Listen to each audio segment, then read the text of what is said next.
Hello and welcome. This time, the intrepid spirits of Beyond Shakespeare are doing a pleasant comedy called A Maidenhead Well Lost. It was apparently acted at the Cockpit in Drury Lane, and it's by Thomas Heywood. It comes with a motto which is misspelt and which ought to read, aut prodesse volunt, aut delectare. It's from Horace, and it means that poets want either to instruct or to delight. I suppose preferably both. This is what Heywood thought he was doing.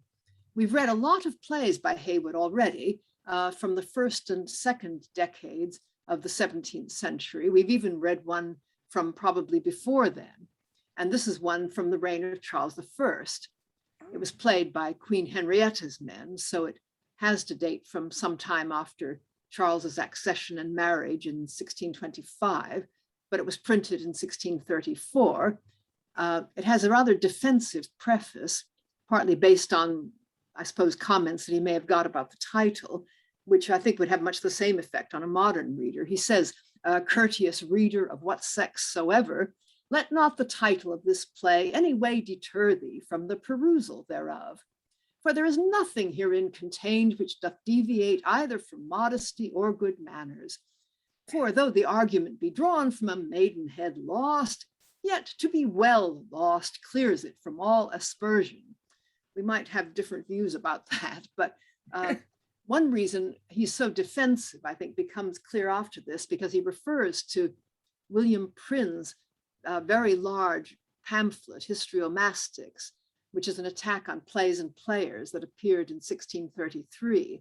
So the preface, at any rate, dates from around the time of publication. Neither can this be drawn within the critical censure of that most horrible Histriomastics, whose uncharitable doom, having damned all such, that is, actors and playwrights, to the flames of hell, hath itself already suffered a most remarkable fire here upon earth. Yes, it was burned, in fact, and Prynne lost his ears, or at least bits of them. There was a really strict punishment of everybody involved with the publication of that work. And he goes on to say that the play's been acted a lot, no one has complained, so we'll see what we think. This is probably a play he wrote when he was about 60.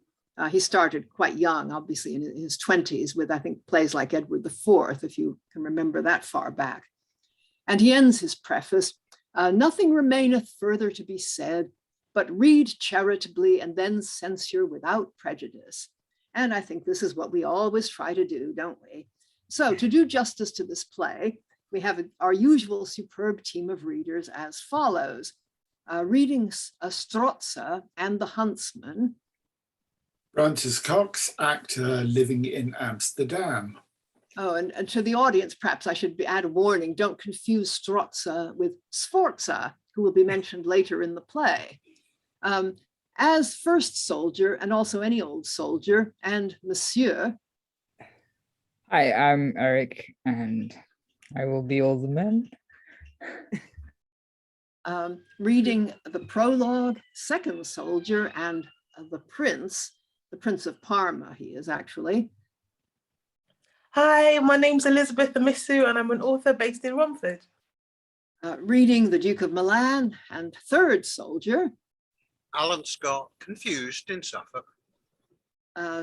Reading, Prince of Parma. Now, how do I have the Prince and the Prince of Parma both here?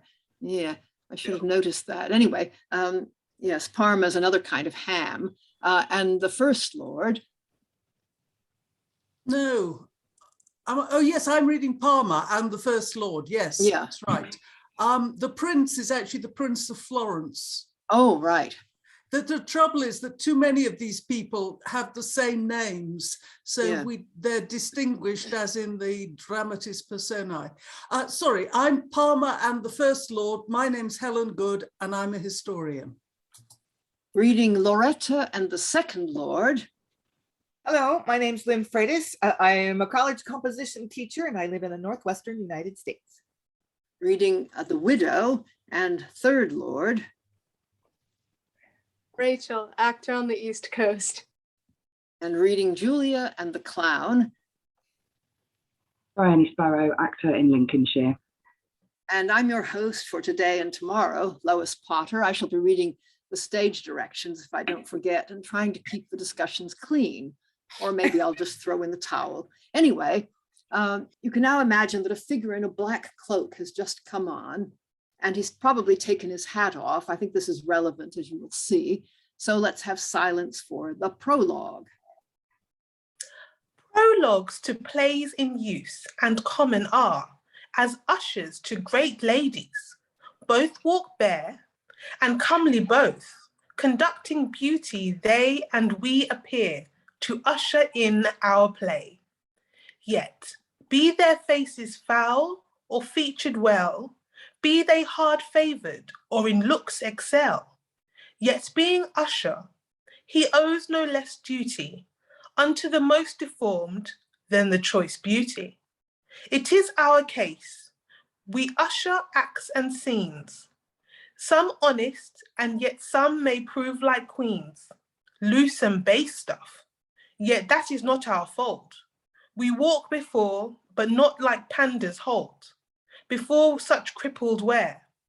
The acts we present, we hope are virgins, drawn for your content unto this stage. Maids grateful are to men, our scenes being such, like such, accept them then. Oh, that's a terrible bell. Anyway, yeah, any comments on this? Would you call this a hard sell, this prologue? Helen? Yeah, I mean, it's not so much a hard sell as not my fault. I didn't write it.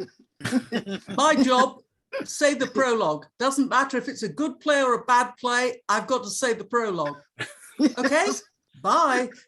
Yes. Yeah, Francis? Yeah, but aren't all prologues saying that more or less?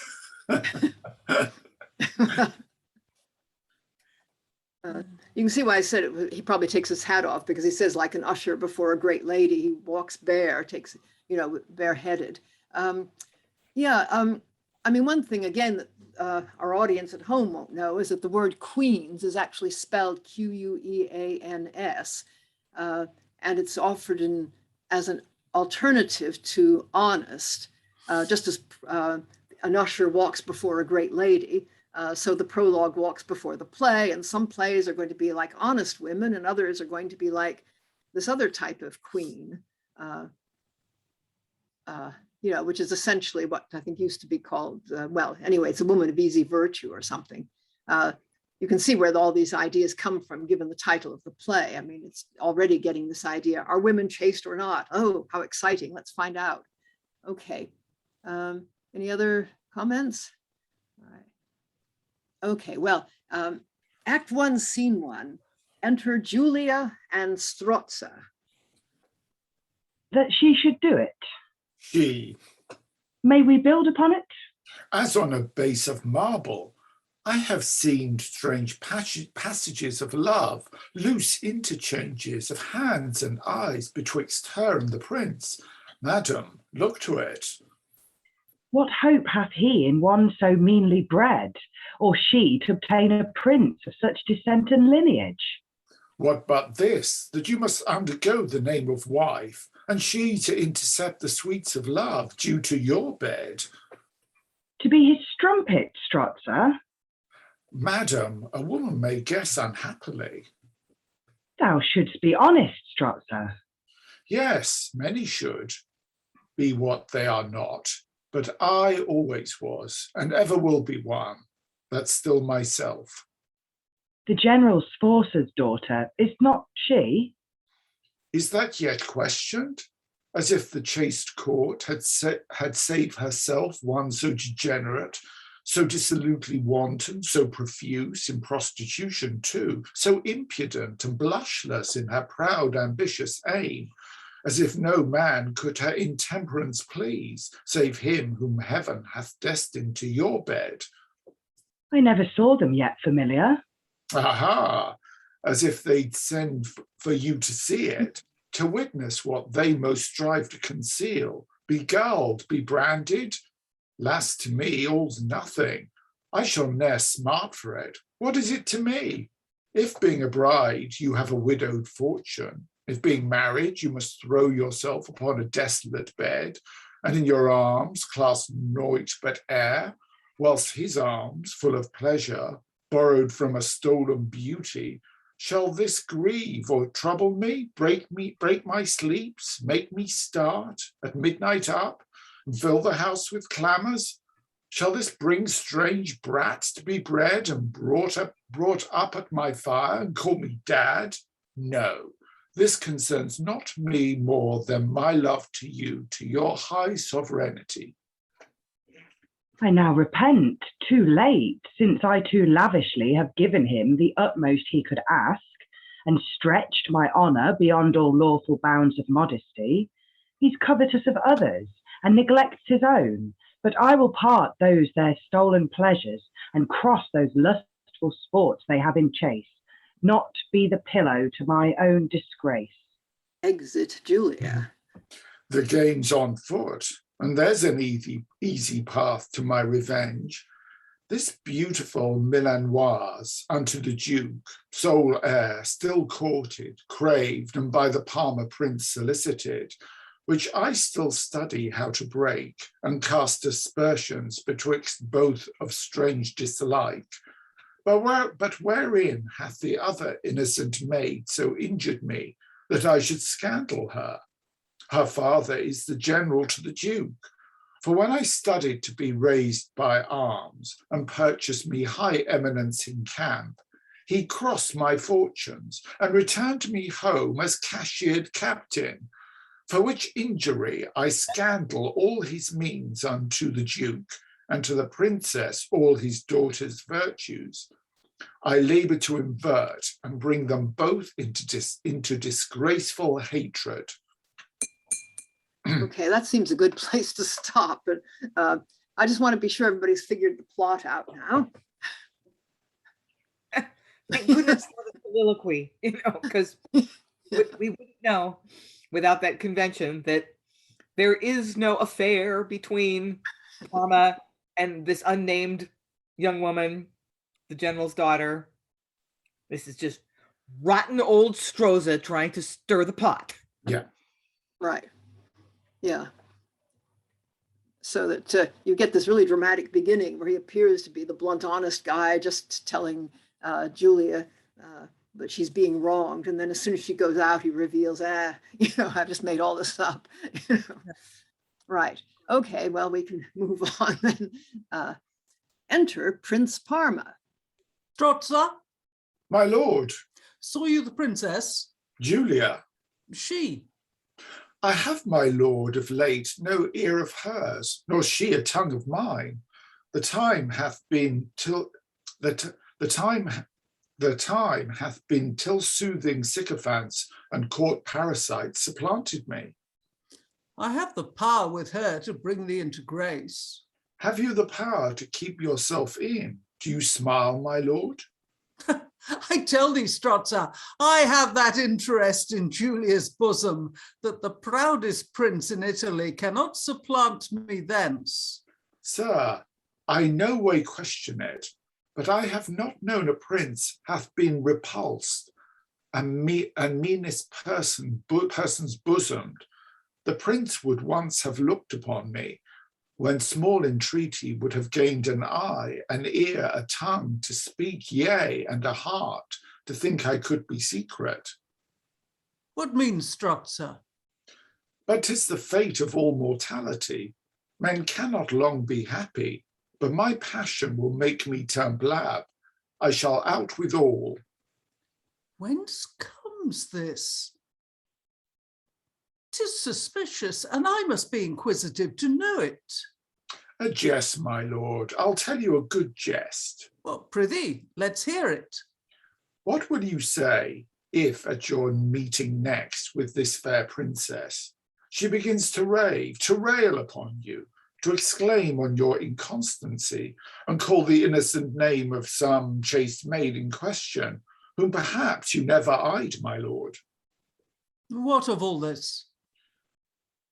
What but to exclude her own? I'll not say what. put off the purpose contract. And my lord, come, I know you have a pregnant wit. We parted last with all the kindest greeting lovers could add farewell with.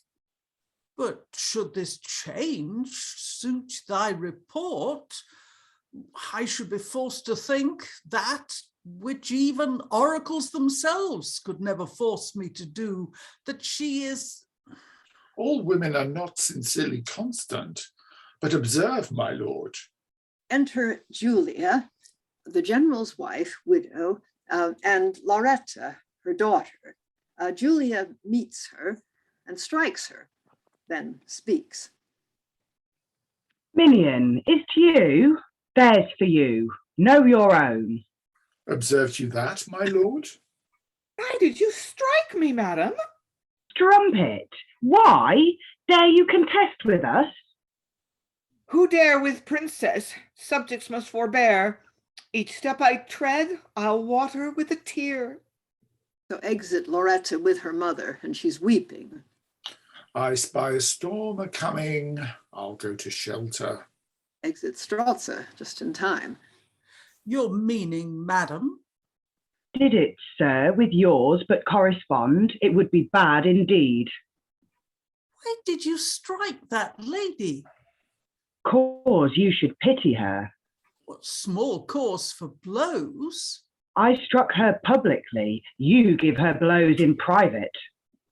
Stroza still. Go, perjured, and dispose thy false allurements mongst them that will believe thee. Thou hast lost thy credit here forever. I shall find faith elsewhere then. Aye, spread thy snares to catch poor innocent maids, and having ta'en them in the like pitfall with their shipwracked honours, make seizure of their lives.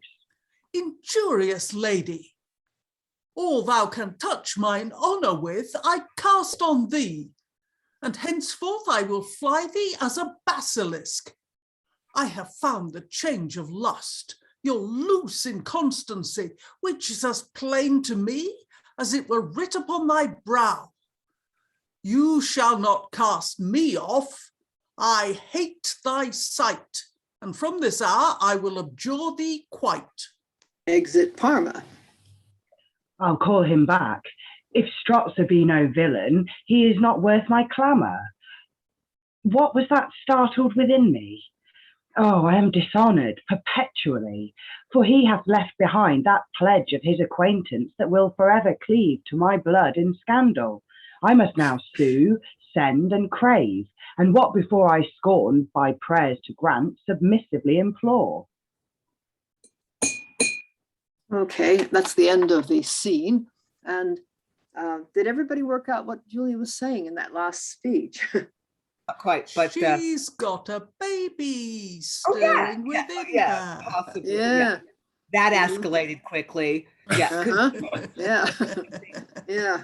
In her exchange with Stroza that I have, I've something about past the, stretching her honor past the legal bounds.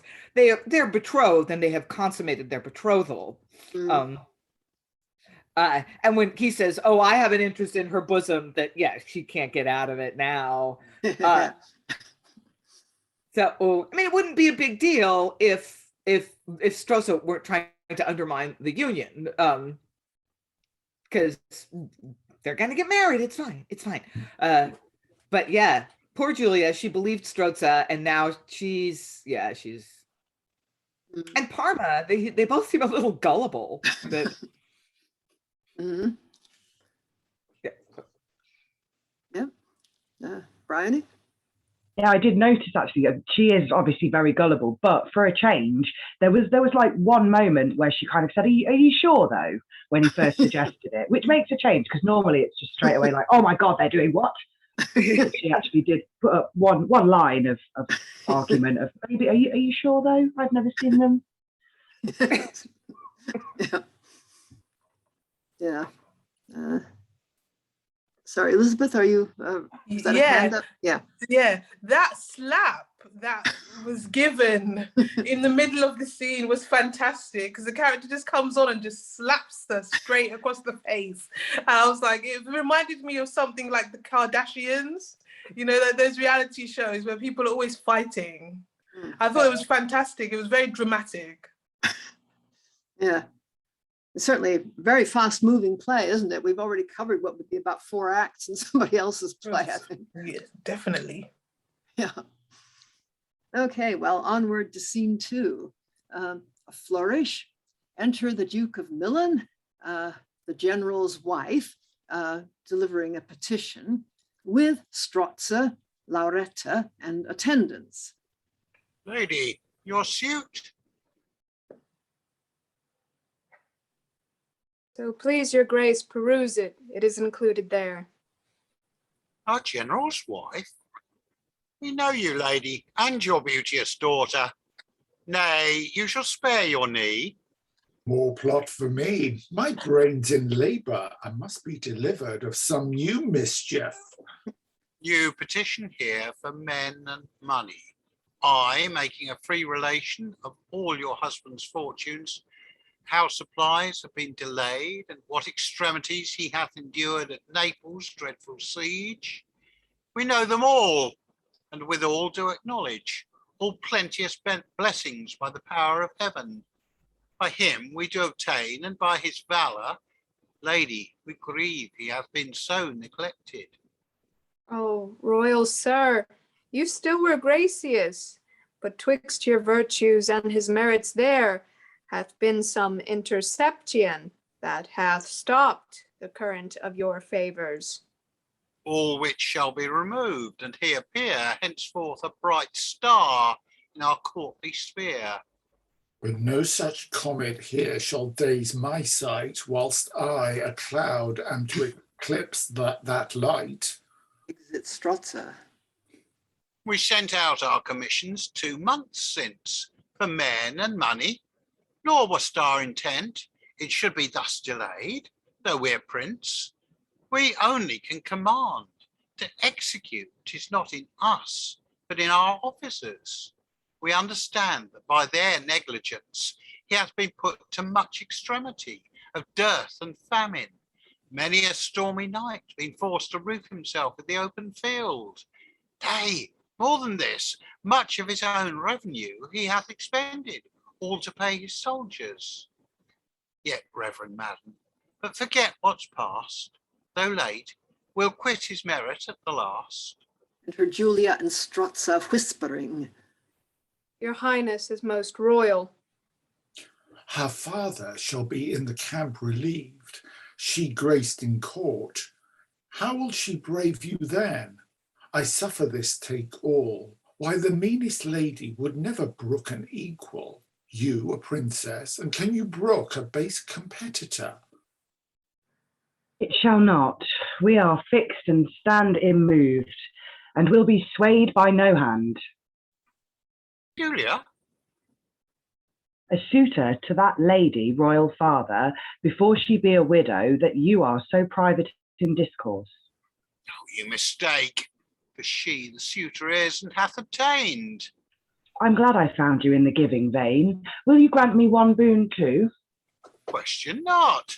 To haste your marriage with the former prince, or at least the contract. Is that not it? Say 'twere, my lord. It could not be denied.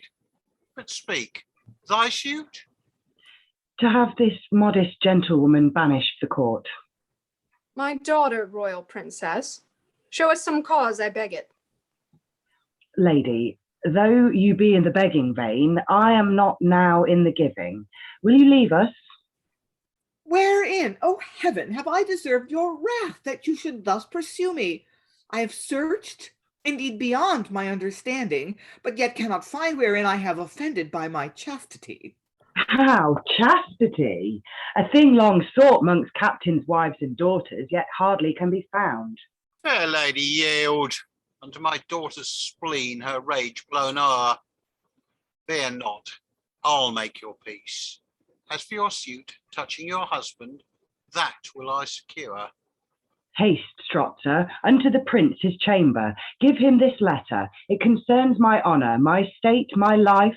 All that I can call good depends upon the safe delivery of these few broken letters. Madam, 'tis done. Exit Stroza. What stays she to outface me? Madam, I yield way to your spleen, not knowing whence it grows, bearing your words more heavy than your blows. Small hope there is to see the father righted when the child is thus wronged. Enter a soldier and Stroza. Must speak with the Duke. Must, fellow, stay your hour and dance attendance until the Duke's at leisure. Sorry, I just lost my place in the script because, yeah. I'll do neither. Sorry. Please hold. Yeah, I'll do neither. I come in haste with news. Why then keep out, sir. Milksop, no pricklest gates, though kept with pikes and muskets, could ne'er keep me out. And dost thou think to shut me out with wainscot? What's he? A soldier. Whence? The camp. What news? A mighty loss, a glorious victory. Which the greater? 'Tis uncertain, sir, but will you hear the best or bad news first? Cheer me with conquest first. That being armed with thy best news, we better may endure what sounds more fatal. Hear me then, my lord. We sacked the city after 9 months' siege, furnished with store of all war's furniture. Are never to be praised enough. Brave general fought in the cannon's face. Their numbers still increased, but ours diminished. Their soldiers paid doubled and ours kept back. But we, brave spirits, the loss we had of coin, the more we took unto ourselves of courage. But when all our furniture was spent, even to one day, and that tomorrow we must be enforced to raise a shameful siege, then stood our general, our valiant general, up and breathed upon us his own undaunted spirit, which spread through the camp, returned it doubly armed again, for he did mean to lay upon one shot his state and fortune, and then instantly he bade us arm and follow. On then he went, we after him. Oh, 'twas a glorious sight, fit for a theatre of gods to see. How we made up in maugre opposure, made way through raging storms of showering bullets. At last we came to hook our ladders, and by them to scale. The first that mounted was our bold, courageous general. After him, 10,000. So we instantly were made lords of the city, purchased in 2 hours after a 9 months siege, all by the valor of our approved general. I never heard a braver victory. But what's our loss? Oh, that which 10 such conquests cannot make good, your worthy general. My lord and husband, spare me passion. I must withdraw to death. Exit wife and Lauretta. How perished he? What, died he by the sword? Sword? No, alas, no sword durst bite upon his noble flesh, nor bullet raise his skin. He whom war feared, the cannons spared, no steel durst venture on. No, Duke, 'twas thy unkind ingratitude hath slain brave Sforza. Speak the cause. I shall. This city seized. His purpose was the spoil to give his soldiers, but when his sealed commission he had unripped, and so express command to deal no farther than to victory, and that his great authority was curbed and given to others, that respect their profit more than the worth of soldiers. Even for grief that he could neither furnish us with pay, which was kept back, nor girden us with spoil, what was about him he distributed, even to the best deservers, as his garments, his arms, and tent. Then some words few spake, and so pressed with grief his great heart brake. There's one gone then. 10 for thy reward, so leave us. Pray, on whom shall I attend? Who must pay me? I, sir. You, sir. Tell me, will it not cost me more the waiting for than the sum comes to when it is received? I do but ask the question. You are a bold and saucy soldier. You are a cunning slave and cowardly courtier. See all things be dispatched, touching conditions of atoned peace. 'twixt us and Naples.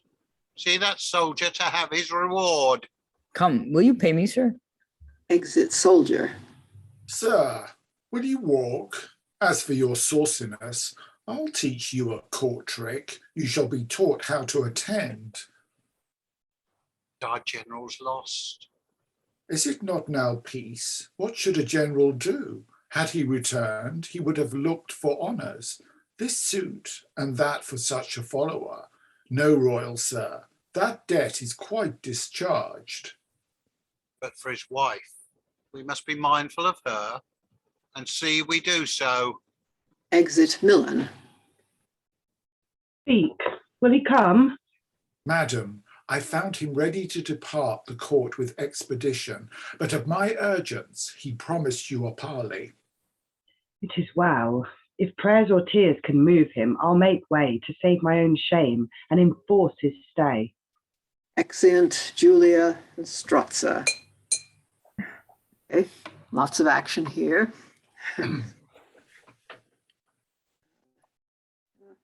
Yeah. Well, Lynn? isn't the soldier a great little part? I mean, assuming that it's supposed to be different from the soldiers that turn up in the scene after this. He's got these big long speeches. He gets to be very feisty, and he sees through Stroza.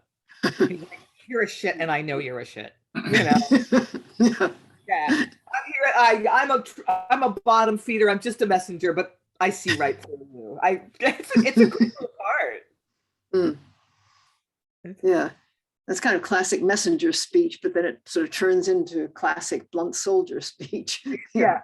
So that is sort of a conflation of those two types: is the plain spoken soldier and the long messenger speech. He comes in, makes a beautiful speech, and you never see him again. Yeah, right. Yeah. Francis? I just really like dramaturgically. I found the details about the financing of the army quite interesting as well. I mean, that's information we don't normally get in these plays, I think. Yes, he's actually killed by bad financing, apparently. Yeah, I mean, Helen's got some comments on that in the chat. Oh, I missed that. Yeah, Helen? Shall I speak them aloud? What I'm saying is that this is pretty typical early modern military supply. You've got corruption and incompetence everywhere. The prince says, send him a reward. And it takes about 6 months, and it's about 1/10 of what the prince thought he was giving. I mean, this is absolutely typical that things just don't happen, because you've got to be on top of all these people who are taking their percentage all the way through, and or who are just incompetent.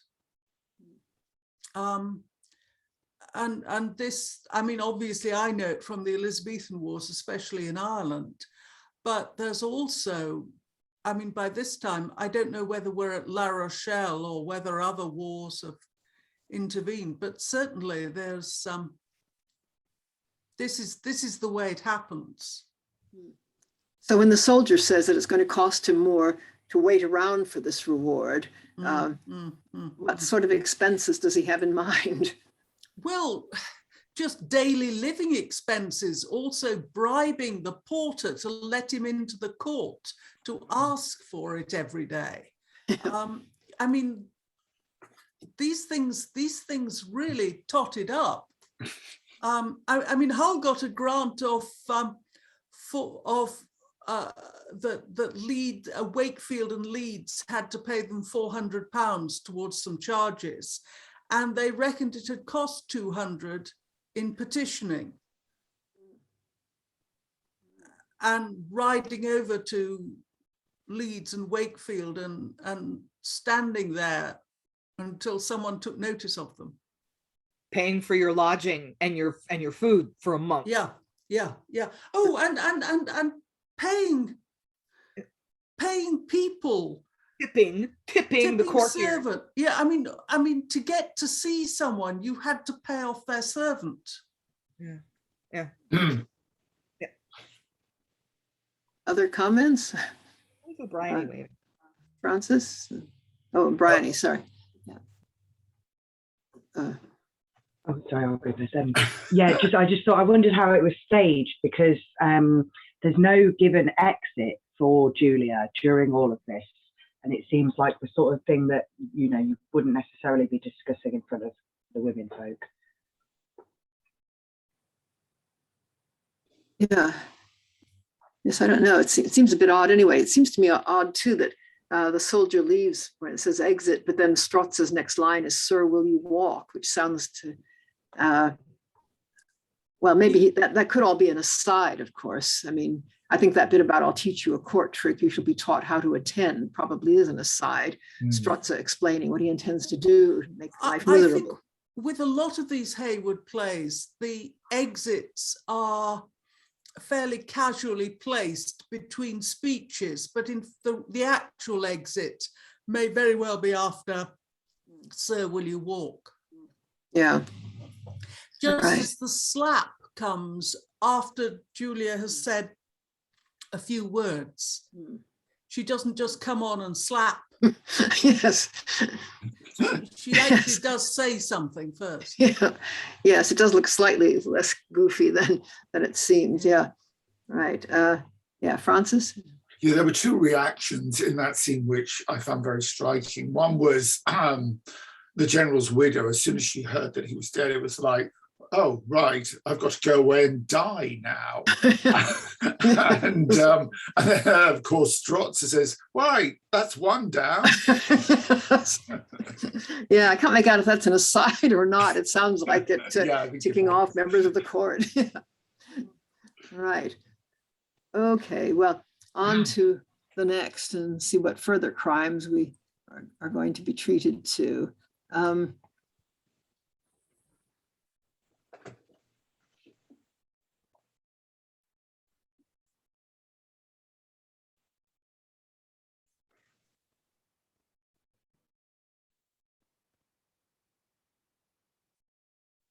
Enter three soldiers.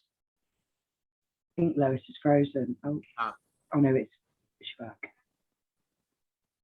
Are you going to say "enter three soldiers," Lois? Oh, I did. Good heavens. What? Didn't you hear it? No, you'd frozen. Oh, oh gosh. Oh dear. Am I unfrozen now? Yep. You are Okay, indeed. okay. I don't know what happened there. Enter three soldiers, one without an arm. Come, fellow soldiers, do you know the reason that we are summoned thus unto the house of our dead general? Sure, 'tis about our pay. But stand aside, here comes the lady.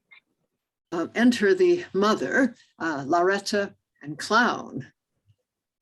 Are all these gentlemen summoned together that were my husband's followers, and whose fortunes expired in him?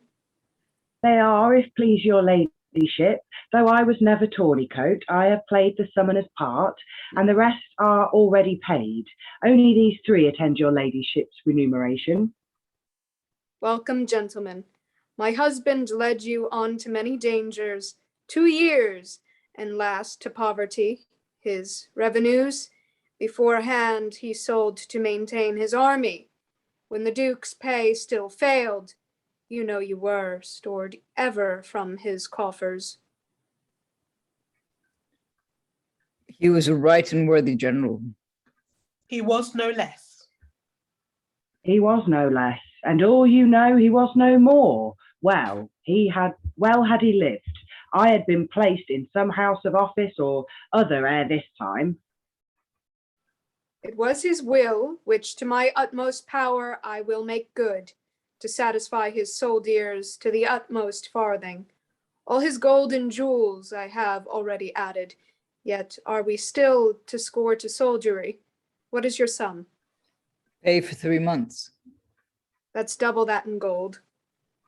I thank your ladyship. What yours? Why, madam, for 4 months' pay. This jewel amounts to that. I am treble satisfied. You are behindhand too. But madam, I think he be no true soldier. No true soldier, your reason? Marry, because he walks without his arms. The Duke's treasure cannot make good that loss. Yet are we rich in one thing. Nothing we have that were of nothing made. Nothing we have, my husband's debts are paid. Morrow, gentlemen. Madam, hearts, swords, and hands rest still at your command. Gentlemen, I'm sorry that I cannot pay you better. Unto my wishes and your own desert, 'tis plainly seen great persons oft times fall, and the most rich cannot give more than all. Good morrow, gentlemen. May you be ever happy. Exeunt soldiers. Aye, but madam, this is a hard case being truly considered. To give away all, why, your shoemaker, though he hath many other tools to work with, he will not give away his all. All ours was his alone. It came by him, and for his honor it was paid again. Why, say I had a piece of meat, I had a mind to, I might perhaps give away a modicum, a morsel, a fragment or so, but to give away and be a hungry myself, I durst not do it for my guts. Or say I should meet with a friend that had but 1 penny in his purse, that should give me a pot of ale, that should drink to me, and drink up all. I'll stand to it, there's no conscience in it. What hath been done was for my father's honor. She might have given away a little and a little, but when all is gone, what's left for me? We will leave Millain and to Florence straight. Though we are poor, yet where we live unknown, 'tis the less grief. Sirrah, will you consort with us and bear a part in our misfortunes? Troth, madam, I could find in my heart to go with you, but for one thing. What's that?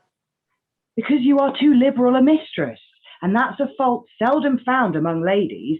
For look, you used to give away all, and I am all that's left, and I am afraid when you come into a strange country, you will give away me too, so that I shall never live to be my own man. Hush, fear it not. Why then, I'll go with you in spite of your teeth. Leave Millain then, to Florence be our guide. Heaven, when man fails, must for our help provide. Yeah, go out. Yeah, end of Act 1. Well, plenty of action. Everybody got the hilarious pun on all and all, I suppose. Thing about arms, hilarious. Yeah. Oh yeah, another hilarious pun, yeah. Right. Nice guy, that clown. That's right. Helen? She isn't waiting around for any reward or looking after that that Millain may do. Have I got the right town in Italy? He said he'd see her right, but she obviously has absolutely no confidence in this at all. Yeah. And I think she probably has a point. And that hanging around the court will just make her more and more depressed and deplete any resources she may have. Yeah. You want to go live privately somewhere. Yeah, Alan? Yeah, I mean, she's got, although the concept I know is much later, she's pretty well assessed the realpolitik of the court, that basically, unless you're in with the in crowd, you're going to get shafted. Yeah. Lynn? Yeah, and I think other important work that this scene is doing is it's establishing the character of Sforza's widow and daughter. That it was, my understanding is that it was not unusual for soldiers and sailors to go unpaid. Their head of state, whoever it was, whether it was a queen or a duke or whatever, just kind of never got around to paying their wages. And there was no recourse. You couldn't. There were no courts of appeals. There was no way to redress that grievance. You basically were dependent upon the honesty of the person that employed you.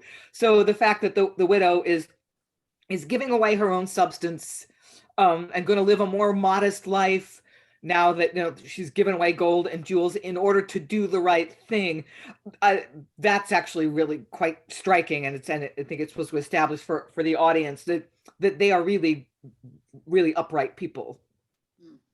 Yeah, especially by contrast with everybody else we've met so far. So, yeah. Right. Well, okay. I hope my internet doesn't keep cutting out. It froze several times during that scene. Anyway, on to Act 2, Scene 1. Enter Parma reading a letter. After him, Julia. This letter came from you. 'Tis your character. That hand in contract you so long have had should not seem strange to you now. You are with child, so doth your letter say. What change your face? My blushes must speak for me. And this child you would bestow on me. You're very liberal, lady. You give me more than I did mean to ask. And yet but what's your own, sir? I am serious, and it will ill become your oaths and vows to jest at my undoing. You would say rather your doing. In doing thus, you should undo me quite. What do you weep, that late did rail in clamour? Your thunders turned to showers? It's most strange. You have dishonoured me, and by your flattery have robbed me of my chaste virginity. Yet ere I yielded, we were man and wife, saving the church's outward ceremony. But lady, you that would be won by me to such an act of lust would soon consent unto another. Can this be found in man? This Stroza's language moves me, and I intend to try what patience, constancy, and love there can be found in woman. Why do you weep? You are not hungry, for your belly's full. Lady, be ruled by me. Take the advice a doctor gave a gentleman of late, that sent to him to know whether tobacco were good for him or no. My friend, quoth he, if thou didst never love it, never take it. If thou didst ever love it, never leave it. So I do thee. If thou wert as thou hast been always honest, I could wish thee still so to continue. But being a broken lady, your only way is to make use of your talent. Farewell, I'll to my country. Exit Parma. Oh, miserable. Let me but reckon up 10,000 ills my looseness hath committed. The aspersions and scandalous reputation of my child, my father too must come unto his care. Oh, Enter Duke of Millain. Julia, away, come hither, but one word. that all those black occurrents should conspire and end in my disgrace. Ah, what's the business? If all men were such, I should be sorry that a man begot me, although he were my father. Julia, how's that? Oh, sir, you come to know whether tobacco be good for you or no. I'll tell you, if you never took it, never take it then, or if you ever used it, take it still. Nay, I'm an excellent physician, grown of late, I tell you. What means these strange anagrams? I am thy father, and I love thee sweet. Love me thou dost not. Why, thou dost know I do. I say thou dost not. Lay no wager with me, for if thou dost, there will be 2 to 1 on my side against thee. Oh, I am thy father. Why, Julia? How, my father? Then do one thing for me, your daughter. One thing? Anything. Aye, all things. Instantly then draw your sword and pierce me to the heart. I love thee not so ill to be the author of thy death. Nor I myself so well as to desire a longer life. If you be then my father, punish a sin that hath disgraced your daughter, scandaled your blood, and poisoned it with mud. Be plain with us. See, I am strumpeted. A bastard issue grows within my womb. Whose fact? Prince Parma's. Stroza! My lord. Search out Prince Parma. Bring the traitor back again, dead or alive. My lord, he is a prince. No matter, for his head shall be the ransom of this foul treason. And I say, begone. That's for thee, base and degenerate. Do show yourself a prince. Let her no longer live that hath thus disgraced your royal blood. Nature prevails above honour. Her offence merits my vengeance, but the name of child abates my sword's keen edge. Yet royalty take the upper hand of pity. Kill the strumpet and be renowned for justice. Strike, I'll stand. How easy could I period all my care? Could I her kill, and yet her infant spare? A double murder I must needs commit, to ruin that which never offended yet. Oh heaven, in this I your assistance crave. Punish the faulter and the innocent save. You are not true to your own honour, father. Let me longer live. Oh Julia, Julia, thou hast overwhelmed upon my aged head mountains of grief to oppress me to my grave. Is Parma found? My lord, he's privately fled from the court. Then fly thou after, villain. Sir, are you mad? What's to be done? Alack, I cannot change a father and a prince into an evil hangman. Tell me, Julia, is thy guilt yet but private to thyself? It is, my lord. Conceal it then. We'll study to salve thy honour, and to keep thy looseness from all the world concealed. Compress thy grief, and I will study how to shadow mine. Wipe from thy cheeks these tears. Oh, cursed age, when children against their parents all things dare, yet fathers still prove fathers in their care. Right. Okay, well, I'm sure you're all feeling terribly sorry for the poor old Duke of Millain, who has all these problems in his old age. Yeah. Well, again, that escalated quickly. Mhm.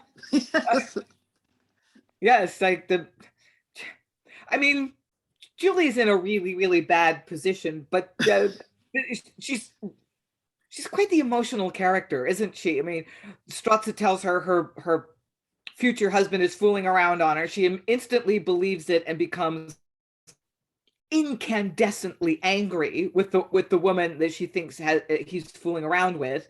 But then she's like, oh wait, I'm pregnant with his child. I'm screwed if I piss him off. You know, and he's like, no, I don't believe that kid is even mine. But she's just like, my goodness, she's been on quite the emotional journey already. Yes. But Yeah. she would not, Parma would have accepted the child as his if it hadn't been for Stroza. Oh yeah, I would totally have believed her. They were going to get married anyway. They're in love. You know, when Stroza says, I don't know, there might be a problem with your Julian. He's like, oh no, we're like this. It's fine. So I mean, my impression is he fully intended to marry her. She's the heir to Millain's dukedom. Politically and emotionally, this was all in his favor. But when Stroza puts it in his mind, it's like, she's going to pretend to be angry at you about something completely made up in order to undermine your relationship. And then that comes true. He's like, oh, she cheated on me. Mm-hmm. Briony? Yeah, her dad doesn't put up much of an argument when she decides that she wants to die. No. So which would be the worst shame? Because presumably, like, suicide, asking to be murdered is not great for her eternal soul. Or is that not? Yeah, it's funny that he's not worried about his, isn't he? If he murders her. He is worried about murdering the unborn child. Yeah. Yeah, and he's worried about the conflict between honor, which compels him, he thinks, to murder her, and love, which compels him not to murder her, plus, of course, the need to preserve the child's life, the child being innocent. Yeah. What a moral dilemma. Yes, and what about little jokes that Parma keeps making to Julia?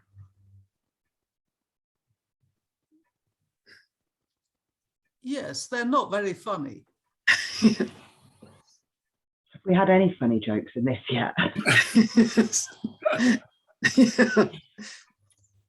Yeah, keep hoping.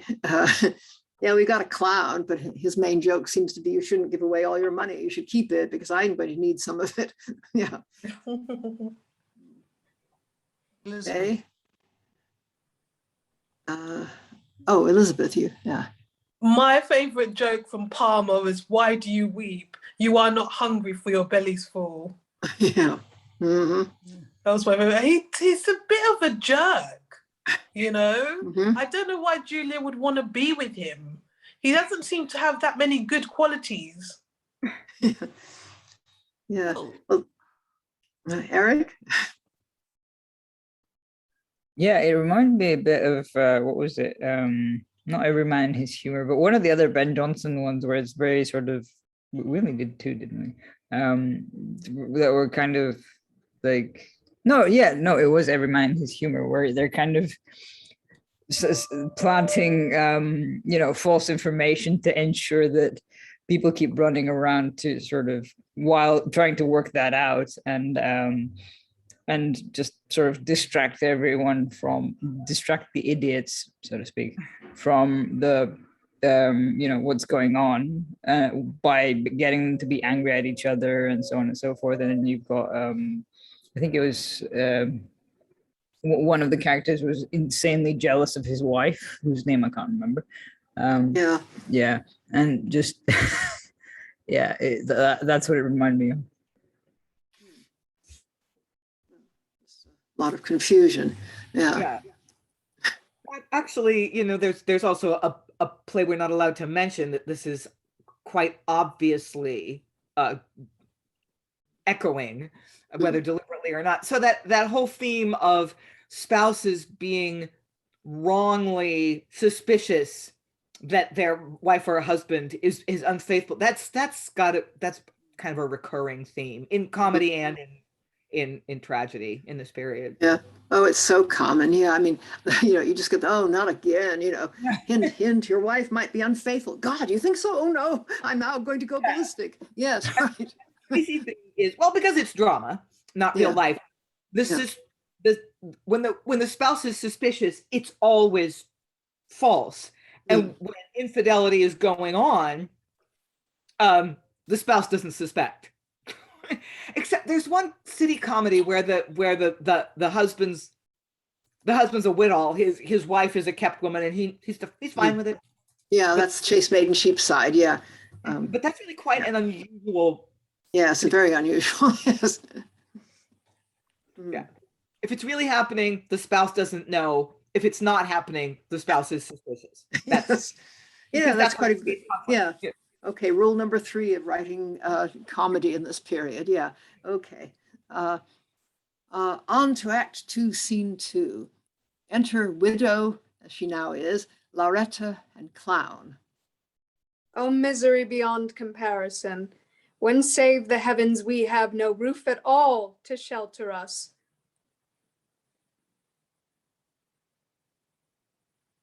Okay. Sorry, I lost my place. 1 second.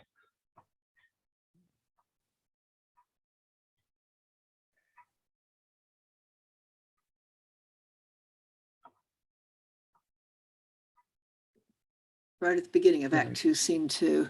What is the page number? 19. 19. Oh, I've gone too far the other way. God damn it. Sorry. You'll find it. I think I'm here. Yes, sorry. That word all sticks more in my stomach than my victuals can. For indeed, we can get none to eat now. I told you, you were so prodigal, we should pinch for it. What place may we call this? What clime? What province? Why, this is the Dukedom of Florence, and this is the forest where the hard-hearted Duke hunts many a heart, and there's no deer so dear to him but he'll kill it.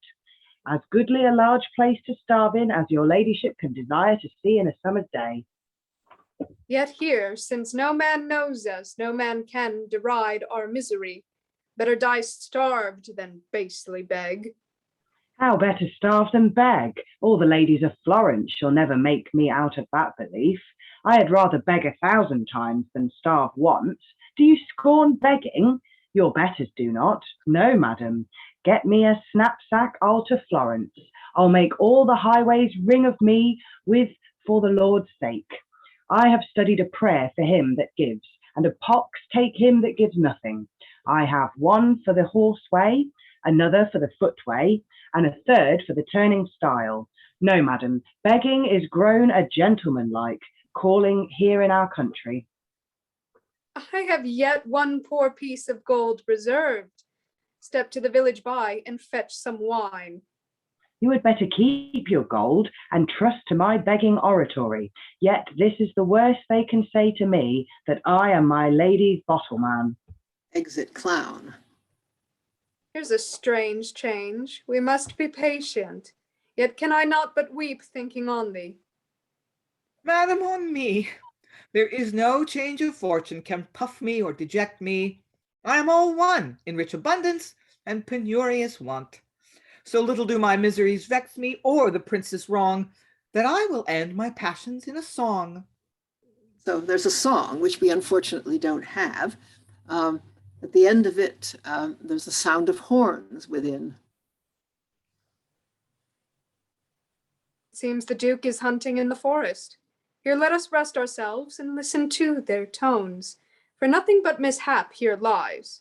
Sing thou, fair child, I'll keep tune with my eyes. Yes, that appears to be the cue for the song, in fact. But anyway, we now have, some more horns, and enter the Prince of Florence and Monsieur. This way the voice was. Let us leave the chase. Behold, my lord, two sad, dejected creatures thrown on the humble verdure. Here's beauty mixed with tears. That poverty was never bred in cottage. Our father questioned their state and fortune. Or discovered. Daughter, arise. What are you, gentle creatures? Nay, answer not in tears, if you by casual loss, or by the hand of fortune have been crushed beneath these sorrows, he demands your grief, that hath as much a will as ability to succour you, and for your own fair sake. Nay, beauteous damsel, you need not question that. If by the front we may believe the heart, or by the outside judge the inward virtue, you, fair sir, have even in yourself alone all that this world can promise. For I ne'er beheld one so complete, and were I sure, although you would not pity, yet at least you would not mock our misery, I would relate a tale should make you weep. Sweet, if the prologue to thy sad passion move thus, what will the scene and tragic act itself do? Is that gentlewoman your mother, sweet? My wretched mother, sir. Pray, of what province? Millain. What fortune there?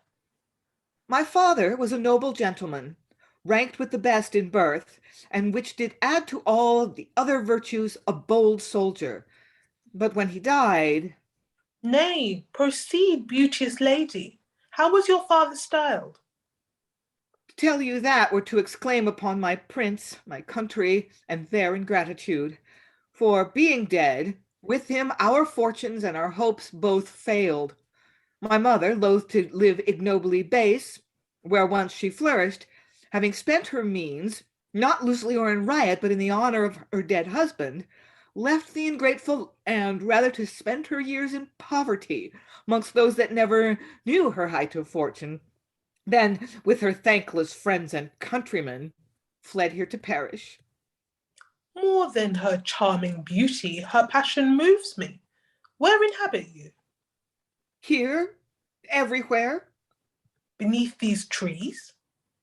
We have no other roof than the kind heavens lends. Gentle creature, Had you not told me that your birth was noble, I should have found it in your face and gesture. Monsieur, My lord, go wind thy horn abroad, and call to us some of our train. We pity these two ladies, and we will raise their hope. Cheer you, old madame. You shall receive some bounty from a prince. Enter a huntsman. Who keeps the lodge below? Your Highness Huntsman. Command him to remove, and instantly we give it to these ladies. Besides, add unto our guests £3,000 a year. We'll see it furnished too with plate and hangings. Lass, pretty maid, your father's dead, you say? We'll take you now to our own patronage. And trust me, lady, while we're Prince of Florence, you shall not want nor food nor harbourage. Pardon, great sir, this our neglect of duty unto a prince so gracious and complete in virtuous endowments. Do excuse our former negligence. Behold, I cast me at your foot. Arise, sweet. Pray your name. Lauretta. Fair Lauretta, you shall be henceforth ours. Oh, Monsieur, I ne'er saw where I could love till now. how now, my lord, remember, pray, what you are to this poor dejected maid. Well, Monsieur, well. Whene'er I match, pray heaven, we love so well, but love and toil hath made us even somewhat thirsty. Would we had some wine. Enter clown. Nay, now I think I have fitted you with a cup of mipsilato. How now, sir, what are you? What am I? Nay, what art thou? I think you'll prove little better than a smell smock that can find out a pretty wench in such a corner.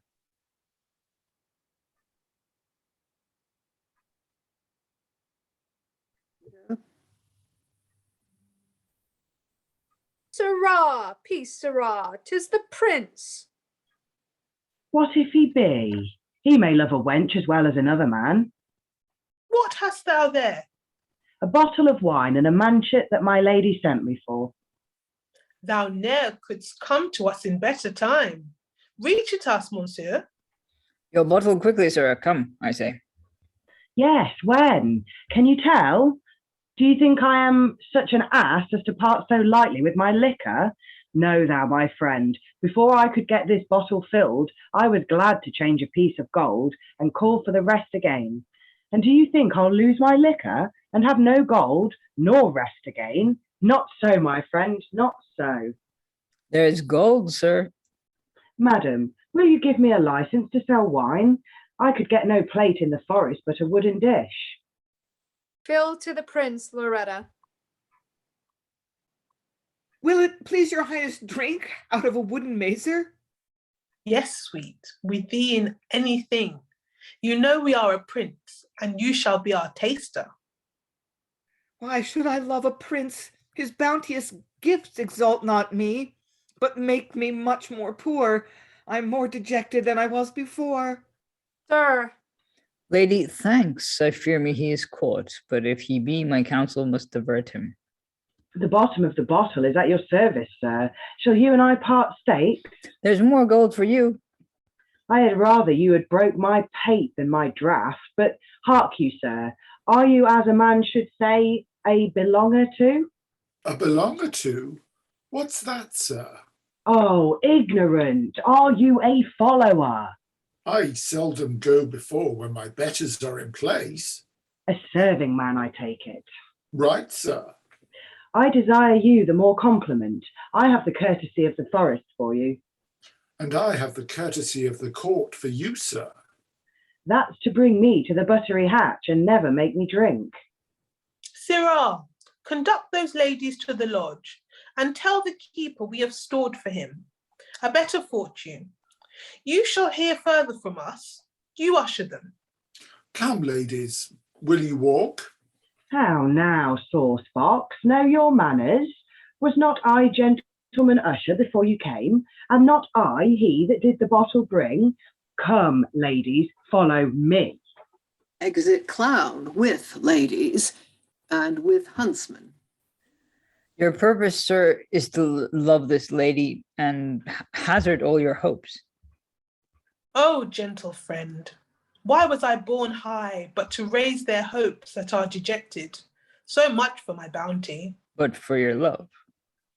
It is with no intent to make the maid my wife, because I know her fortunes cannot equal mine.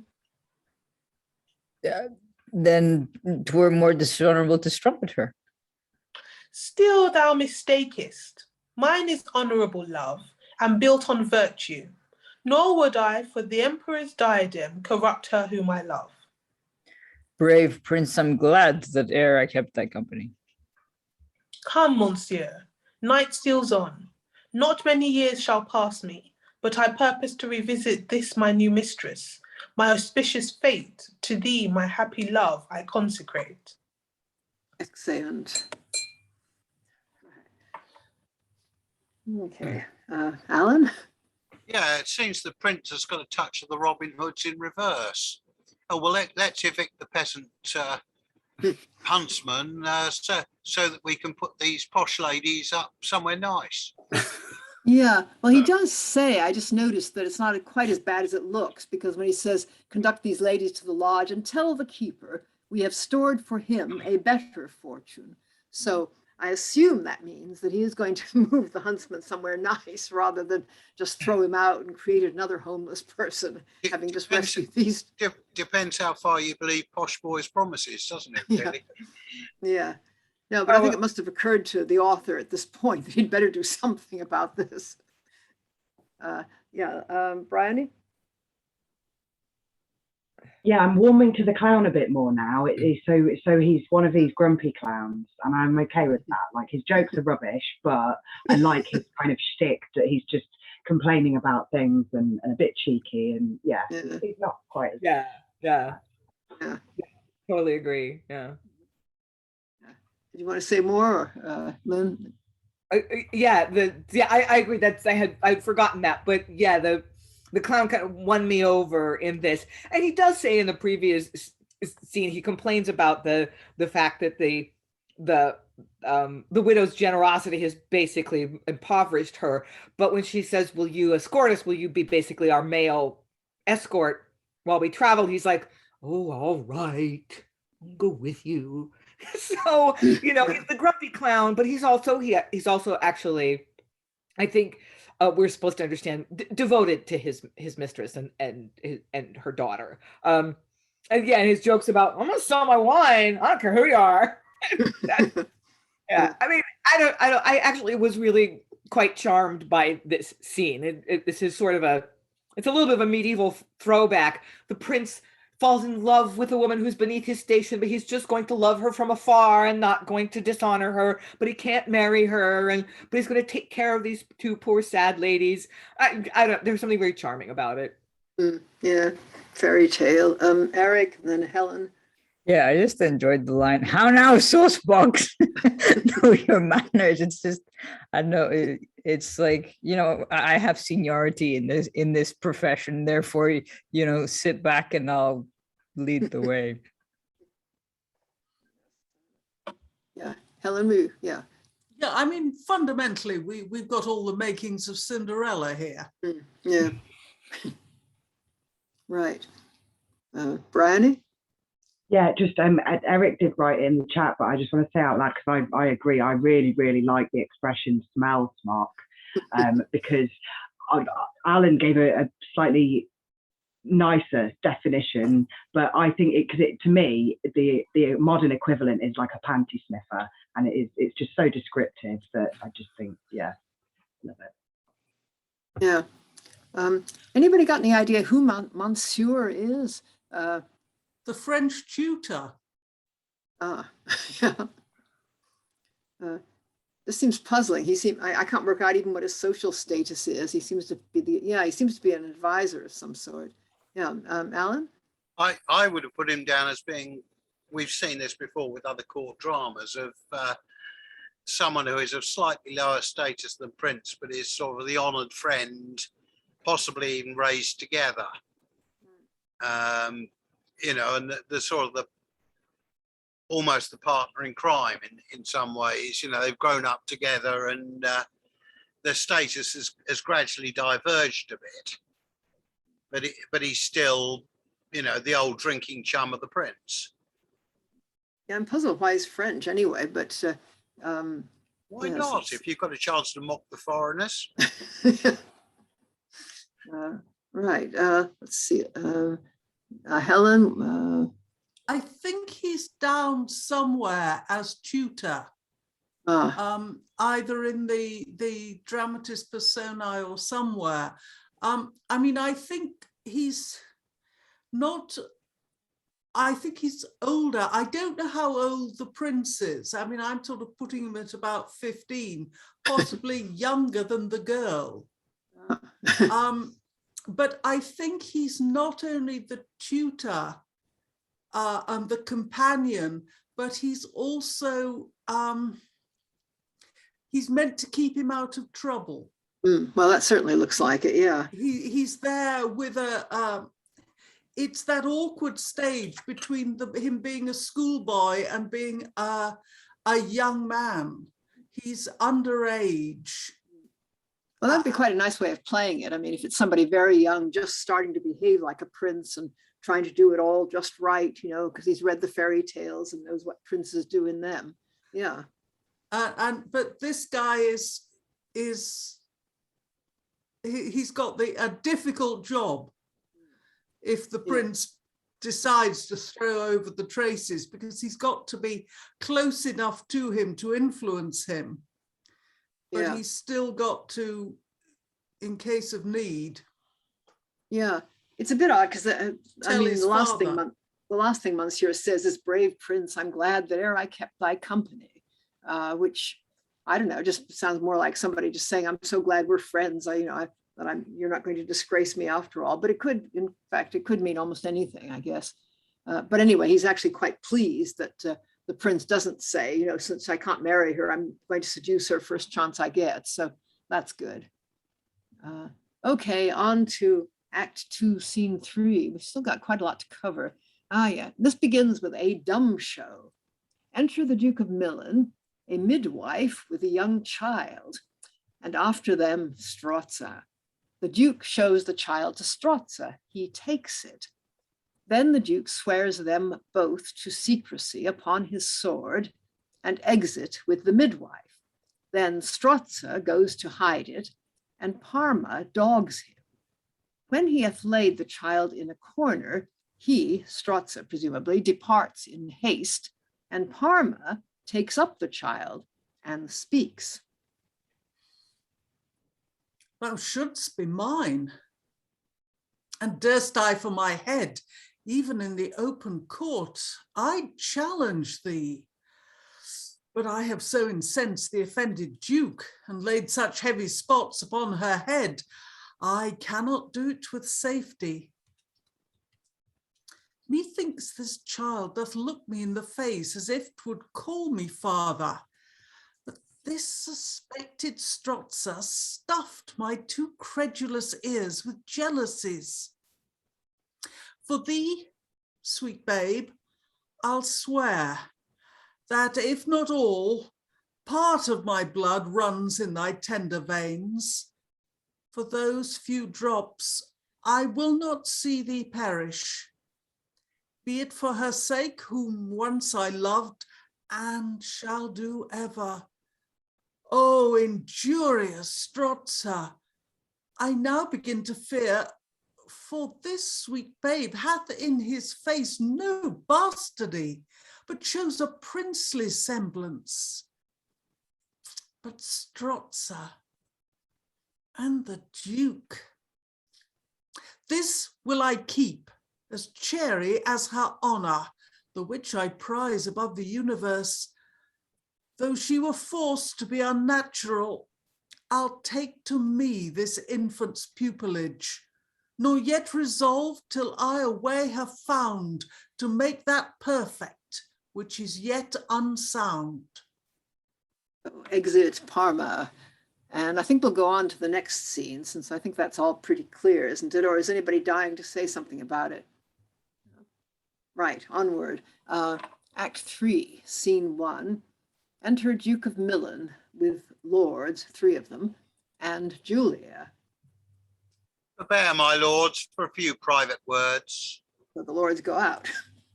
Fair daughter, we'll not chide thee farther now, nor add unto thy blushes by our rude reproofs. Your faults are covered with these your sighs, since all your fire of lust is quenched in ashes. Durst I presume, my lord, to know whither you have sent my son? I'll not have it questioned. I strive to salve thine honour, and thou seekest to publish thy disgrace. My study is, where may I pick thee out a noble husband to shadow these dishonours and keep thee from the like scandal? Whom but Parma's prince? Oh, name him not, thou strumpet. I have done. There's a prince of noble hopes and fortunes, the Prince of Florence. What if I sent to him about a speedy marriage? For I fear delay may breed strange doubts. Since I have lost the name of child, I am a servant now and must obey. Enter Stroza and the lords. Stroza, Your ear, my lord, 'tis done. laid out. To safety, as I hope. What, and suspectless? Unless the silent groves of trees should blab, there is no fear of scandal mantled close. I left the sucking babe where the next passenger must find it needs. And so it happened, for some 2 years after, passing that way to know where 'twas become, 'twas gone, and by some courteous hand, I hope removed to gentle fosterage. My excellent friend, for this we'll bosom thee. Your counsel, Stroza. Our daughter's grown to years, and we intend to pick her out a husband, in whose issue her name may flourish and her honours live. Most carefully devised. But where, my lords, may we provide a match to equal her? Ferrara hath a fair and hopeful air. And so hath Mantua. How do you prize the noble Florentine? In fame, no whit inferior. But in state many degrees excelling. Aim no further, sir, if that may be accepted. To Florence, then, we'll straight dispatch ambassadors. Stroza, be it your care to manage this high business. Oh, to see how parents' love descends, and howsoe'er the children prove ungrateful and unkind, though they deride, we weep our poor eyes blind. Excellent. Yes, poor old father, Millain. My heart's breaking for him. Okay. Yes, Helen, and then Lynn. Oh, what? There's something weird happened with the time there. Well, yes, I wondered, did they really just, you really mean 2 years, 2 hours? I'm sure it must be 2 hours. Yeah. It's got to be 2 hours. He wouldn't be crazy. I mean, two years, I mean, anything would have vanished in 2 years. Yeah. Yeah. I mean, definitely would have mattered, even if it was only a wolf. Yes. Yeah, So no. I'm pretty sure it must be 2 hours. Yeah, I think so too. Right. And even, is that what everybody else was going to say too? I'm just kind of confused how Parma got a hold of his child. Like, It's that stage direction is he's following Stroza. I mean, how on earth this is done on the stage, I can't imagine. But we have a whole dumb show, and midwife, who is presumably recognizable as a midwife by costume, comes out with this baby, gives it to the Duke, gives it to Stroza, and then somehow or other Parma's following Stroza around the stage, and then when Stroza puts it down, Parma sneaks out and grabs it. I don't know. So who swears who to secrecy? The Parma swears Stroza and the midwife? Is that? Yeah. Okay.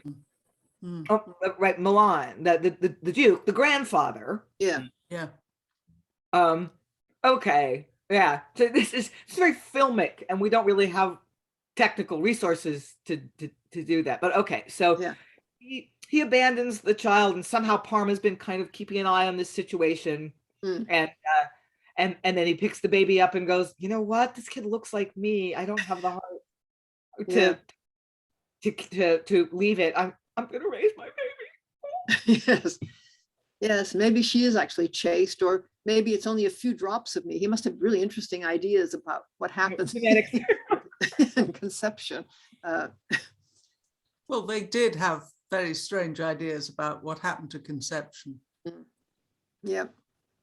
And so it's got to be 2 hours. I mean, otherwise Julia wouldn't suddenly be saying, whatever happened to that baby behind Daddy? Which is what she does. It's got to be 2 hours. Yeah. Right.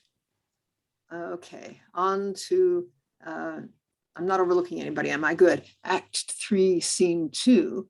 Enter clown Gallant, that is bravely dressed, I guess, and the Huntsman. Nay, nay, the case is altered with me since you saw me last. I was never in any hope to purchase any other suit than that I wore yesterday. But now I can say ecce signum, the case is altered. Now every beggar comes upon me with good gentlemen, when yesterday gentlemen would have shunned the way for fear I should have begged of them. Then comes another upon me with your your worship, then do I double my files and cast him a single 2p. Sirrah, thou mayst thank the prince for this. Thou sayest true, for he hath changed our wooden dishes to silver goblets. Goodly large arrows that never yet deserved hanging, he hath caused to be hanged round about the chamber. My lady and mistress, now my lady and mistress lies overhead, and cares in down and feathers. Well, if they be ruled by me, I would have them to keep their beds. Why, wouldst thou have them lie abed all day? Oh, dull, ignorant. I mean, knowing how hard they have been lodged in the forest, I would not have them sell away their beds and lie upon the boards. Oh, now I understand you, sir. Aye, thou mayest get much understanding by keeping my company. But, sir, does not the new gown the prince sent my mistress become her most incomparably? 'Tis true. 'Tis strange to see how apparel makes or mars. Right, for yesterday thou wouldst have taken me for a very clown, and now to see, Enter mother and the young lady, that is Lauretta, Gallant, so they're also well dressed. Sirrah. Madam, Why dost view me thus? to see if the tailor that made your gown hath put ne'er an M under your girdle. There belongs more to beaten satin than sirrah. What think you, mother, of the prince, his bounty, his virtue and perfection? He's a mirror and deserves a name amongst the famous worthies. Hey-ho. I sigh you. Pray, tell me one thing, mother. When you were of my years and first loved, how did you feel yourself? Love, daughter? She talks now as if she should be enamoured of my comely shape, for I have, as they say, such a foolish, young and relenting heart, I should never say her nay. I should never wear off this. Stand further off, sir. No, I'll assure your ladyship 'tis beaten satin. I'll take your satin, then take your satin further. Your ladyship hath conjured me, and I will avoid Satan. Exit clown. Had you not sometimes musings, sometimes ecstasies, when some delicate above other was present? I advise you curb your sense and time, or you will bring yourself into the way of much dishonor. And speak you by experience, mother? Then I do begin to fear lest that his shape should tempt me, or his bounty work above my strength and patience. Pray, mother, leave us never, lest that without your company, my love, contending with my weakness, should in time get the upper hand. For this I love thee. Enter clown, running. Oh, ho, mistress, madam, Yonder is the prince, and 2 or 3 gentlemen come riding upon the goodliest horses that ever I set my eyes upon.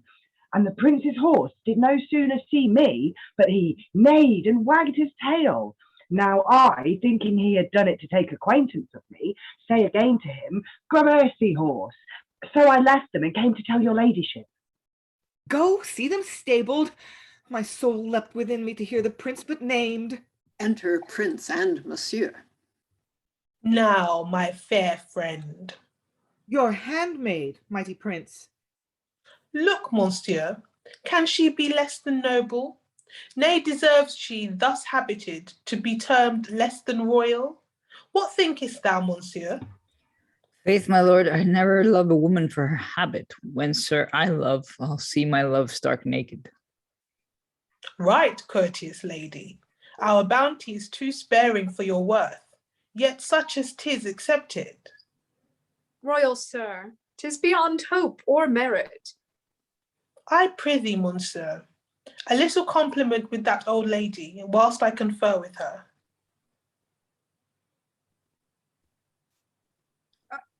I thank you, sir. See, you would make me a Sir Pandarus, yet as far as I can see you, I will trust you. He talks with the old lady.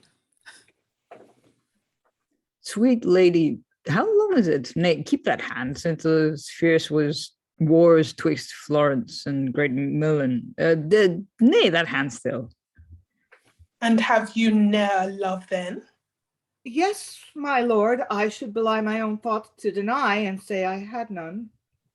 Pray acquaint me with him, and for thy sake I'll give him state and honours, and make him great in Florence. Is he of birth? A mighty dukedom's heir. How now, my Lauretta? I prithee, sweet, where lives he? In his country. Honour me so much as let me know him. In that your grace must pardon me. Must? Then I will. Is he of presence, sweet? As like your grace as one prince to another. Honour me so much then as let me know him. In that excuse me, sir. Thee love I will in all things. Wherefore study you? Why, my lord, I was even wishing you a mighty harm, but pardon me, 'twas even unawares. Harm? There's none can come from thee, Lauretta. Thou art all goodness. Nay, confess it, sweet. I was wishing with myself that you were poor. Oh, pardon me, my lord, a poor, poor man. Why, my Lauretta? Sir, because that little I have might do you good. I would you had no money, nay, no means, but I speak idly. Pray pardon me, my lord. By all my hopes I have in Florence, would thou wert a duchess, that I might court thee upon equal terms, or that I were of low dejected fortunes, to rank with thee in birth, for to enjoy thy beauty were a great dower than Florence great dukedom. Enter Clown. Oh, my lord, are you close at it? Are you too crabbed age, and you, there's rods in piss for some of you. Now, sir, the news. Oh, my lord, there's a nobleman come from the court to speak with you. Monsieur, upon my life 'tis some ambassador. Good sir, make haste, lest I be challenged for you. No, worthy friend, for me thou shalt not suffer. At our best leisured hours we mean to visit you. Now give me leave to take a short farewell. Exeunt Prince and Monsieur. Your pleasure is your own. To part from him, I am quite rent asunder. And you can but keep your legs closed, and let him rend anything else, and spare not. Exeunt. Right. So. Oh, Yeah. daring love, it's so cute. Oh, I if you're not in a sentimental frame of mind, this like might come off as really annoying, but it's kind of won me over. They love each other and they can't tell each other, and there's something very clever about the way that about the subtext here. It, I can see if people are not particularly persuaded by it, but I'm charmed by this scene. Alan? One line that confused me slightly was that on the gift of the gown, which the prince has given to Lauretta, is that line about an M under the girdle. And I'm sure there's a reference, but I don't know it. Yes, I'm glad you asked, because I'm probably one of the few people that doesn't know, because the same line turns up in Eastward Ho. And it's a complicated way of saying, can't you call me master? I mean, it's very elaborate. How on earth would you know this? I mean, do you happen to have an M for master, but the clown is saying, I'm so well dressed, you should surely be calling me master and not just whatever don't address me in this familiar way. All right, thank you. Right.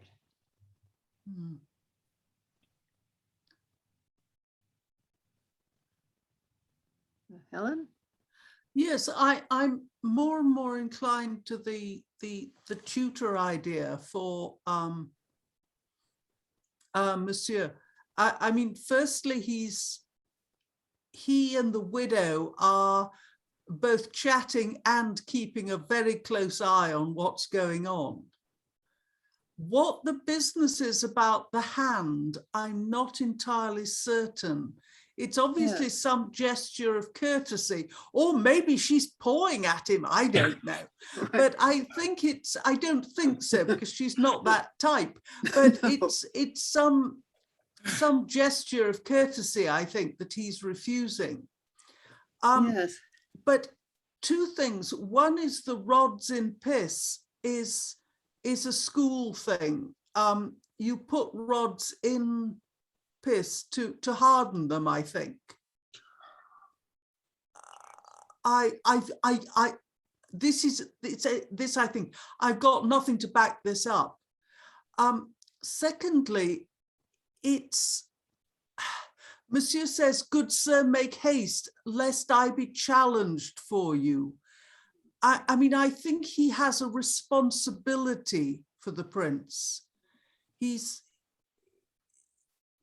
going to get into trouble if the prince is misbehaving. Yes, it's interesting because it seems to assume some kind of knowledge in the audience of, what this guy is or why he's there at all.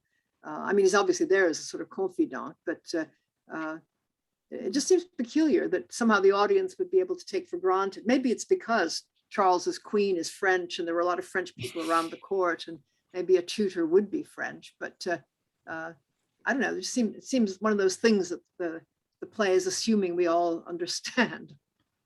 Well, I think it's a question of class.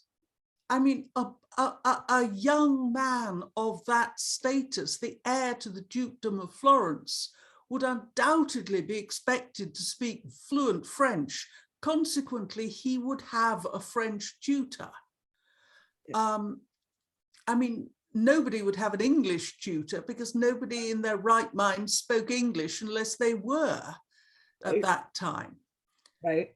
But everybody who had any pretensions at all spoke French and Italian. But so he would need a French tutor. And I think the audience would find it quite normal that a young man would have some sort of governor, the male equivalent of the female governess. Yeah, or duenna. He has his duenna. Yeah. Yeah, and the fact that the prince is young, I don't know if I would go as young as 15. But he's in his late teens or very early 20s, and Monsieur is older. He's 40, he's 45, he's 50. But not as well dressed. So the difference in their ages and the difference in their dress would signal that it was that kind of complicated relationship where Monsieur is an advisor, but he's not really in a position of authority. I think that their ages and their clothing would signal that clearly enough, I think. I do find it odd the way they keep talking about the widow as the old lady. I mean, pretty much to her face. Hello, old lady.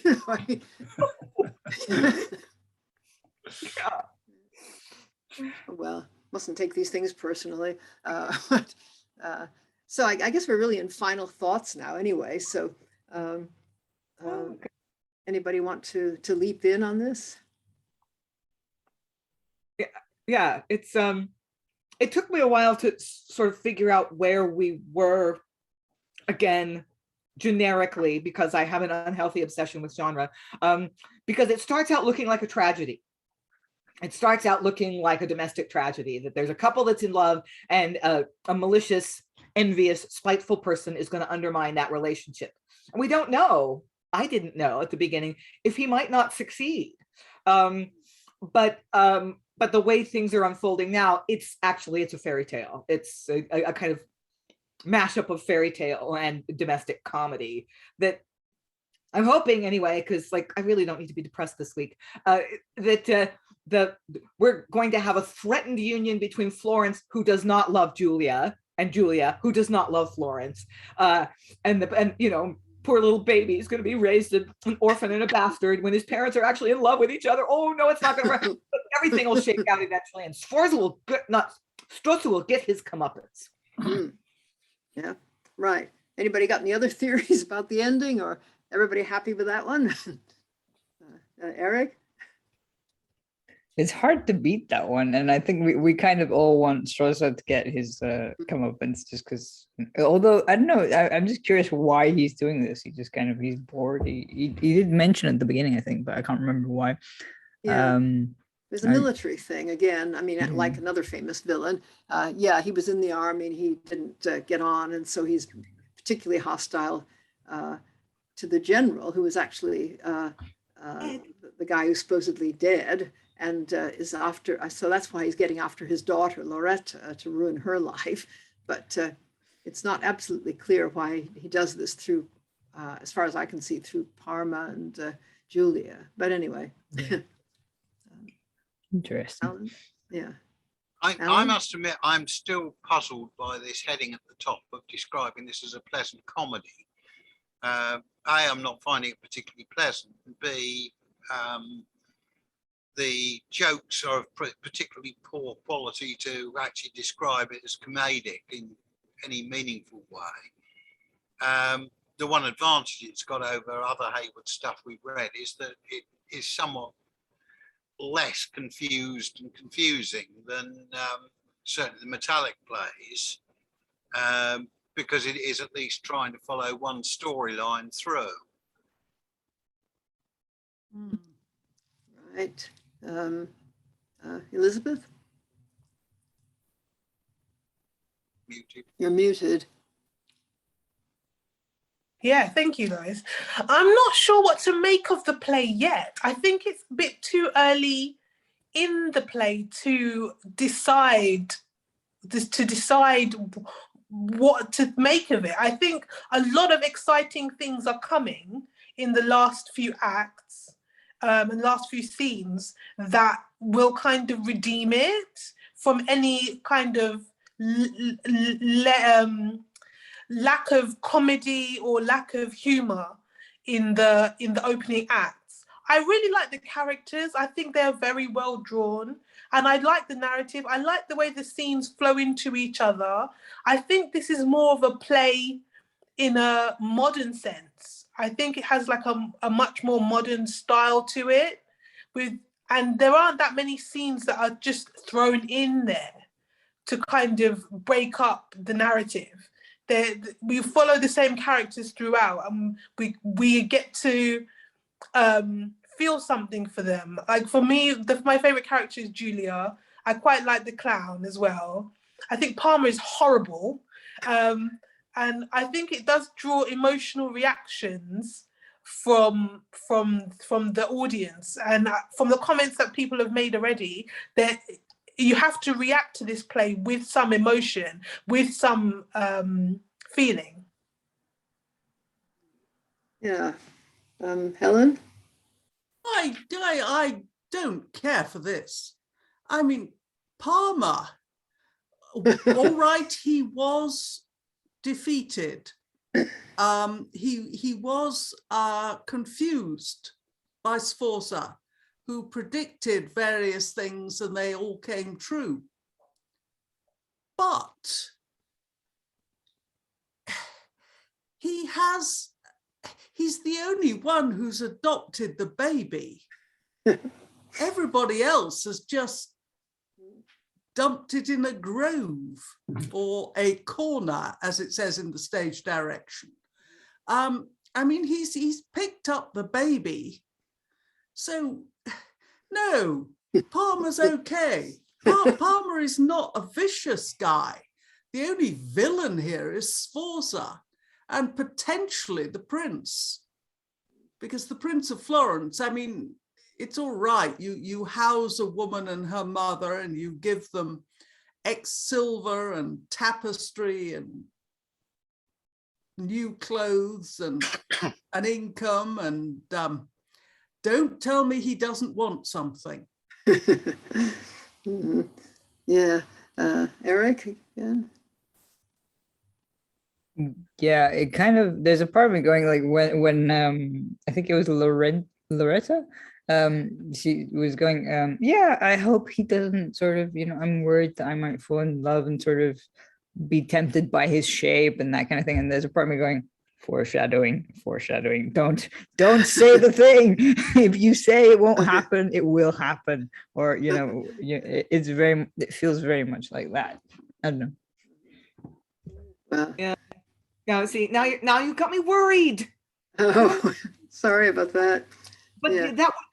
that's a I think a very smart take on in two ways, for two reasons. Because yes, as you say, don't say the thing, because that makes the thing come true, and it would be a reiteration of what happened between Parma and Julia. They were in love. They were going to get married anyway. They consummated their relationship, and because they didn't wait, complications ensued. So yeah, that could definitely be one more plot twist. Rachael, you haven't really said anything yet. What? No, I'm kind of not sure what to say, because this is I feel this is one of those ones. I haven't found the jokes very funny. The clown hasn't been very funny to me, but it's very dynamic, this play so far. There's so much, like how you said before, that the first scene of this play is usually what would take 4 acts in another play. So much has happened. I see like there's potential for a lot of comic business, but I just don't find that it's my particular kind of comic business that I really enjoy. There is some things that do I think have made me well we've been reading this laugh in a shocked sort of way because of what people say, because of how blunt they've been to each other. But yeah, I'm not enjoying it, but it's got a weird tone to it that I'm not exactly sure how to describe. Yeah, I mean, some of this is, I think, these wretched asides, which are not necessarily marked as asides, where people are giving the audience a quick tip as to why they're behaving the way they are. And I did notice that at one point, Parma may have been saying in an aside that he was going to test Julia Grown, the way some other people test the woman they love, and that's why he's behaving so appallingly to her, with all those stupid jokes about her pregnancy. But it's just there, and it's after a bit about Stroza, and both he and Julia have the same problem, that they don't know whether to trust Stroza or not. And if Stroza turns out to be a villain, then of course the whole thing is, then they are both virtuous and everything is fine. But he just doesn't know. So he seems to think that, I don't know quite how he's testing her or what good it's doing, but anyway, that seems to be what he's up to. As is typical in drama and comedies and tragedies, if they only said to each other, "Who told you that?" "Well, Stroza told me." "Well, Stroza told me." "Wait a minute."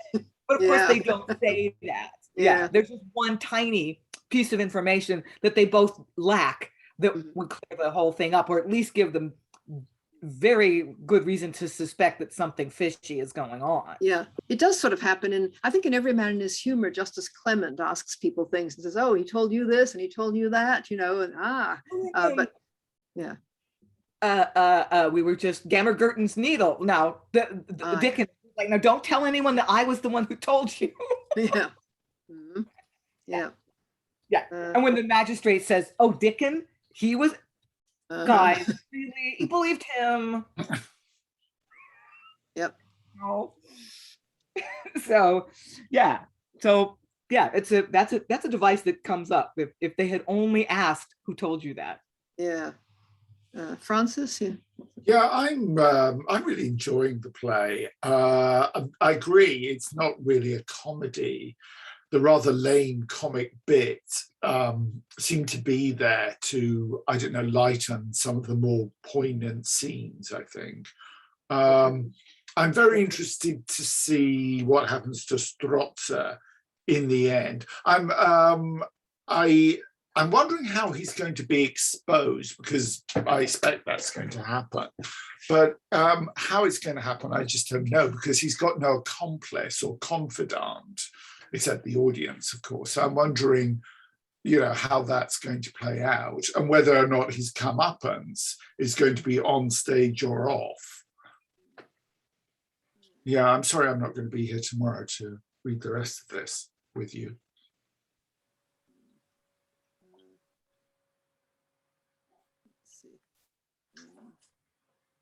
Anybody that I haven't asked anything of yet? What's Briony there? Briony?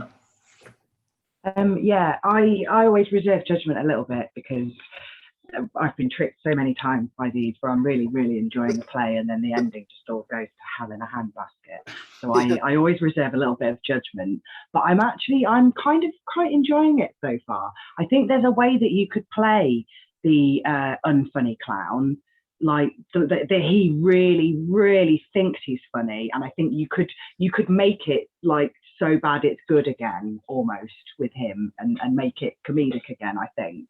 And I like his grumpy clown shtick. Julia is so endearing, because she's not all innocence being corrupted by these horrible people. She's got a bit of realism and a bit of an edge to her, but she takes responsibility, and she's not really wishy-washy. And she's like, yeah, this has happened, and he's an idiot, and now I have to deal with the consequences, I guess. And she's upset by it. Sorry about the giant dog. Wow. So she's upset by it, and she has a bit of a weepy moment, but she's not like wishy-washy and crying and you just want to slap her. She's fairly strong in herself. But yeah, I think there's lots here, and I can't wait to see how it ends, and whether or not it ties up nicely as Lynn wants. Yeah, I totally agree, Briony. I think the clown is, I think he's funnier than most people think, seem to think. I think the right actress, the right performer could make him funny. The grumpy clown, like, okay, you gave everything away, now we're poor, now what are we gonna do? Oh, I gotta follow you to Florence, whatever. Yeah. He pretends that he's like really grouchy and resentful, but really he does what they ask him to do, and he helps and he wants to take care of them, and it's an act. And he has that line, one of the courtier, I guess Monsieur, says something about, "Oh, I didn't know that," and he's like, "Hey, hang around with me, you'll learn a lot." Yeah, that I think could be quite funny. Yeah. I'm actually wondering whether the whole thing couldn't be funnier. I mean, one could actually play the whole misunderstanding between Parma and Julia much more comically, and even the slapping of Lauretta, which comes out of nowhere. I mean, just so much of it, and then the extreme thing of, we started out as the general's wife and daughter, and now we're totally broke, and we're living in a forest, living on the ground. Has anybody seen an acorn lately? I mean, it just gets so terrible. I think one could really play it like that, and it would be a very enjoyable play. Yeah. Okay, well, I think I'm going to seize this opportunity to draw this to an end and thank all of our wonderful readers. And so say goodbye. Till next time. Right.